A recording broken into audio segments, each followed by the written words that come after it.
OCM Nisiaya, I Tanishqualoin, Quetsi, Quetsnala Ihi, Anta Ansachalot, Anta Mana Centhalia, Eatsiatma, Slahot Siam, Anta Imith Quefan Sachalot, Quetslahot Siam. Hide Sepka, Meet Sep Quetwheelam, Eat Squamish, Eat Hamathquium, Eat Tsleil-waututh Tamath.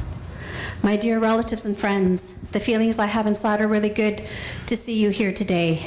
And in Salish way, I shared my ancestral name with you. I am Ansachalot. And in Salish protocol, I also shared who my parents are and who my grandparents are, in case there is someone in the audience who might know my family, and therefore we have an instant connection.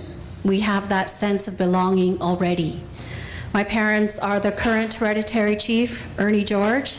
My mother is Deanna George. My late grandparents are the late hereditary chief and Right Honorable John L. George and Lillian Dolly George. And on behalf of my relatives and friends of the Musqueam and the Squamish, the Tsleil-waututh welcome you here to our homelands and waters. My name is Carlene Thomas. I work for the Tsleil-waututh Nation in North Vancouver. Our nation is opposing the Kinder Morgan pipeline expansion. My title is Project Manager of Intergovernmental Relations, so I'm really honored to be here today, and representation from so many different peoples from around the world. Ruben George, who is my colleague, is on the panel later this evening, so you'll probably hear more about our work. But I think it's really important, the name of the conference, the state of extraction, because it has so many different levels of meaning. And it's important, as one of our relatives from the Latin America said, how we need to come together. Indigenous people need to unite.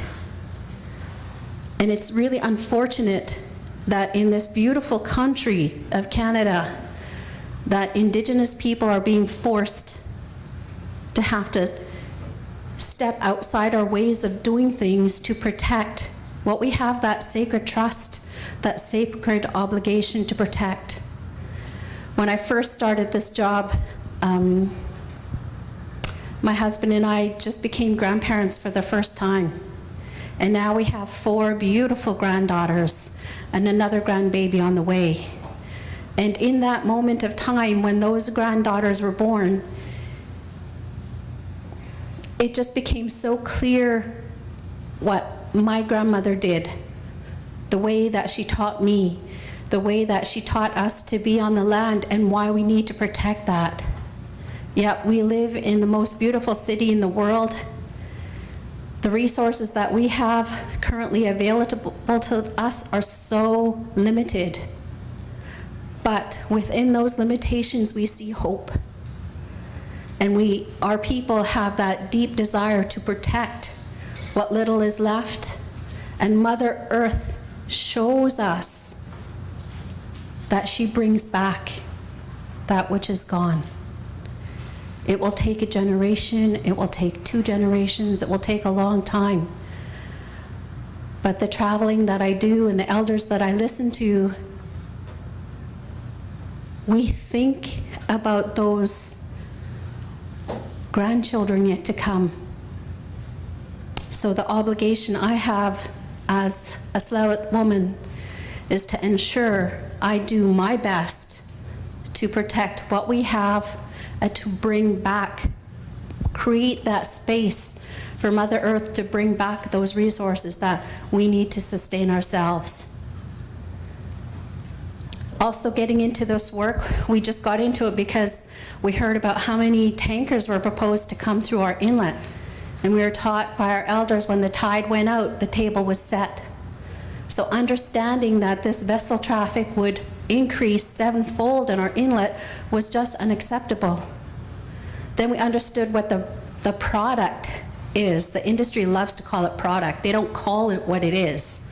It's tar sands. It's diluted bitumen. That is so, anyway, you all know that. But as we moved further in this work, I come to understand how interconnected everything is. Because the next thing that I felt really touched by and concerned about is our food security within our own beautiful province of British Columbia. And then I thought about, I was talking to a group of chief negotiators for the First Nations Summit in my community, handing them out our literature and our research that we found. And you know what? What Canada is doing is raping Mother Earth for a quick buck. Money that will not stay in this country. And in fact, product that leaves this country gets refined and we have to buy it back. So the connection about how women are abused in this country came to the forefront for me. And around that same time, I Don't Know More sprung up.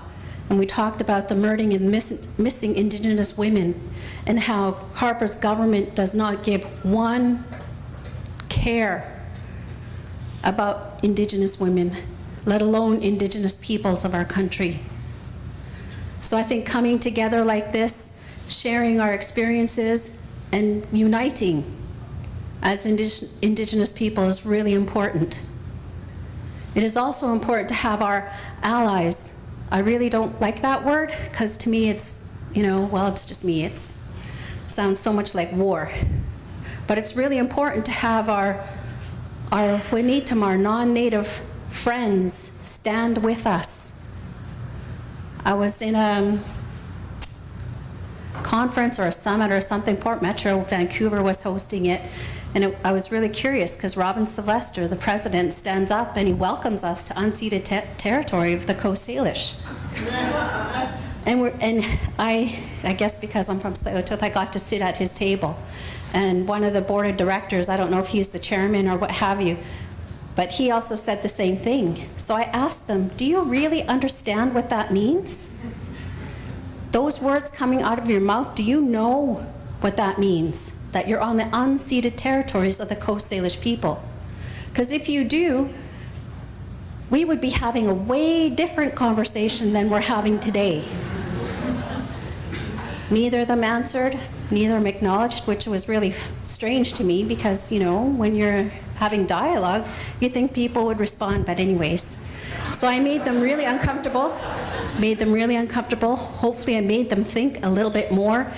And just on behalf of the Tsleil-waututh people, I'm so glad you're here. I thank all the organizers for creating a venue like this because it is important that we all come together. The governments wish to keep us apart. That's their strategy, that if they keep us apart and fighting each other over little dribs and drabs of funding, that we won't unite. But there is too much at risk here. We need to put all that down and focus on our generations to come. With that, I don't have a song to share. I forgot my drum, but I will say a prayer. So if you don't mind, I will ask you to stand. And when I finish, you do not have to clap. I am in Coast Salish way, we raise our hands like this. And we say Haichka. Haichka means thank you to one person, so you'd be thanking me. Or you could say Haitsepka and thank all three of us. Okay. Creator, grandmothers and grandfathers, we give thanks for this day. We give thanks for the circle gathered here this afternoon. We ask you to bless us with open hearts and open minds as we carry on with the work you've placed before us. For all of those who are traveling far from home, we ask for safe travels, and we ask for blessings upon their families and friends and their communities that they've left behind. We give thanks for all the food that we will be consuming while we're here, and ask for special blessings on the loving hands that feed us. For these and other intentions we have in our hearts, we leave with you this afternoon, all my relations. Oh, and before I go, please sit down. I just want to really thank Audrey for taking our age-old way of welcoming and making it very contemporary. I'm really glad that she did it, and thank you all for participating with such open hearts and open minds. So now we have, so I'm sure those of you who do conferences recognize this is a very different way of doing conferences here. And I would like to say I'm grateful to SFU and the other organizers for including us, but part of me resists that because this is the way it should be. So I have an inner struggle about it. But let me just say that this feels good and it feels right. And to keep this going on a good note, we just have 2 more songs for you with my Haida brother Victor Thompson to keep everything going in a good way, so that we set you off on the rest of the day with good energy. Hara lasses is the long out login nung jue hach hini dikian. Eats hot sadangasis, hagwant kang guari, hagwant kinum gay hasqui anasti, sat the guy ungadung skinang, hate the guy eat long asadung, the guige Hansen. And I'm not going to go into what I just said, I just introducing myself. And the first song that I wanted to sing was a prayer song, so I just wanted to ask if they could just now record the song. This is kind of a secret song, and I wanted to sing this song for all of you to take the song in for yourself, take the song and help you in your journey, and for Mother Earth. So it's a prayer song, and it's not to be recorded. So Hawa. Pascal help, Kasinak seal, and Chaya squeeze, Siyut. In our Salish language, that's simply good day, my friends and relatives. My traditional name is Siyut. I want to begin by acknowledging and holding up my hands to the Coast Salish people, Tsleil-waututh, Squamish, Musqueam, and I would like to express my absolute appreciation for an incredibly eloquent and heartfelt welcome. I want to thank you for your songs and for your good words in helping all of us to center and put our hearts in a good place.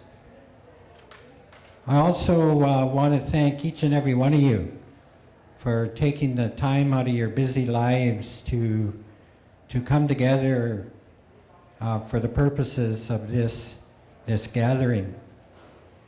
And I got here probably 12:30, and I walked into this room and I was absolutely blown away by the number of chairs. And I have to be honest, I thought, wow, this is pretty ambitious. And I thought that we would proceed with this gathering and all the people would be sitting up at the front.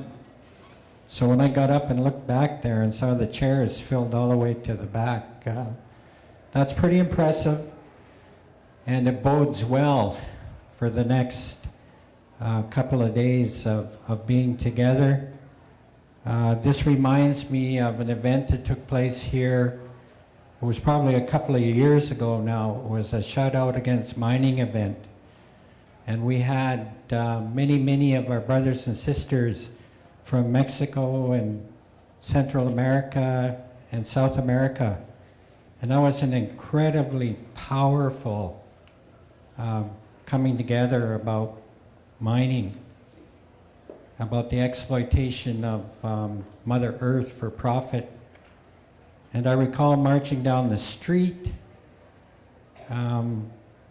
yelling in Spanish. And it was on a Saturday, and it was in the summer. And there were a lot of tourists out there. And this whole group of people were marching down the street. And I think the Spanish words were, I'm not sure, I don't speak Spanish, but it was water, yes, mining, no, something like that. That was what we were chanting. And we went all the way down the street to some big mining corporation, and had a demonstration there, and we had all of the speakers come up, and it was incredibly powerful. The indigenous people from the South are so powerful, and they're so eloquent, and they're so articulate, and yet they came to that gathering with such great risk, because the countries that they come from, it's absolutely against and contrary to the law to challenge their governments and to challenge the ugliness that was going on down there, and people were routinely going missing and showing up being murdered. And I think about that a lot, and I wonder how many of those brave, courageous people that came here are still with us. And that's how ugly this whole capitalist business of exploiting Mother Earth for profit is. And we all know that this is not a new issue. It goes back many, many centuries. But the game is the same. And so I just want to say from deep within my heart that I so greatly appreciate you all being here. And I appreciate the work that you do. I appreciate the path that has brought you here over the last number of decades in your life. I appreciate you standing up for the cause of social justice and all of the things that bring us together. And it encourages me. I know in my own heart, I'm 65. I have no idea how that happened. You know, it wasn't that long ago that I was walking down the street listening to the music of the 60s and 70s. And here we are in 2015.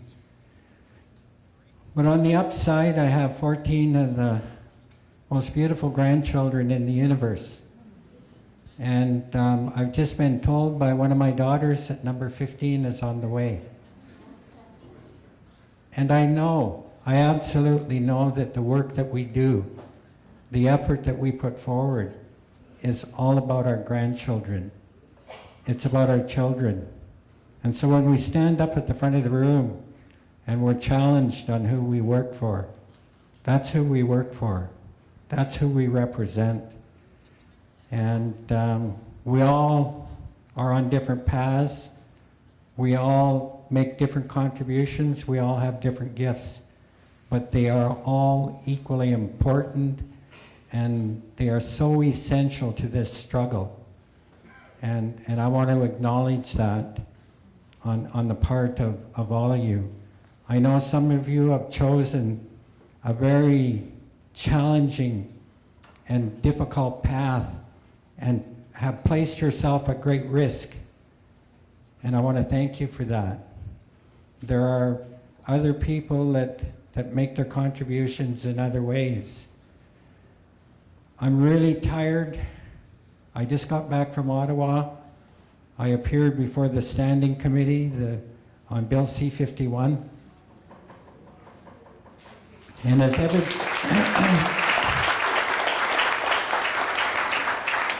everybody stood up here at the front, as cynical as I've become, I thought, wow, what a wonderful Bill C-51 picture that would make. All of the usual suspects standing up at the front, smiling away. But we all know, and as I said to the committee, I said, in the view of the Union of BC Indian Chiefs, Bill C-51 is less about a Muslim jihad terrorist hiding under every bed and more about the Harper government criminalizing our constitutional, legal, and civil rights to stand up and defend the rights and interests of our grandchildren. That's what Bill C-51 is about.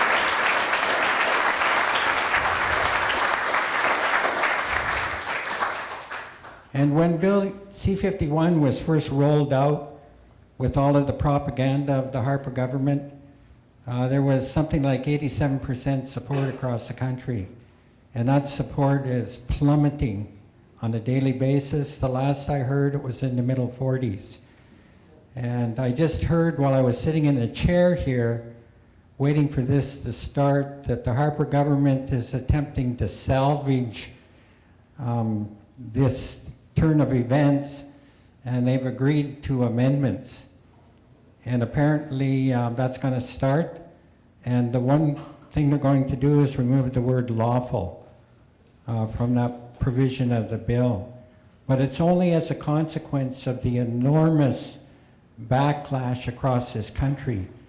And all of the groups that made the effort to either go to Ottawa, which was no easy thing because personally they didn't want to have the committee hearings, and secondly, it was stacked, it was rigged, and they would have two witnesses that were in favor of Bill C-51. They were RCMP officials, police officials, officials from the intelligence community, you know, which is an interesting statement. And in the middle would be someone that opposed the bill and was challenging it. But there was such a groundswell of opposition from some of the highly respected people throughout this country. I believe there was four former prime ministers, several former Supreme Court justices, a lot of civil rights, or civil, I'm totally tired. A lot of good people have been speaking out against the bill, and it's having an impact. So the one thing that I've made it clear, and I know that everyone in this room knows and understands that, regardless of what kind of legislation this totally repressive right-wing government brings forward to silence our voices, to intimidate us, to criminalize our legal and constitutional rights, we will continue the work that we need to do to defend Mother Earth for future generations.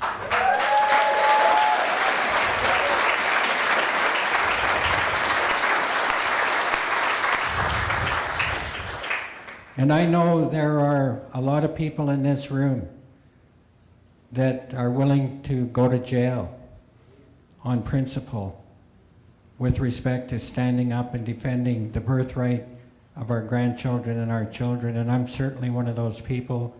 So I just want to thank, once again, everybody for coming out.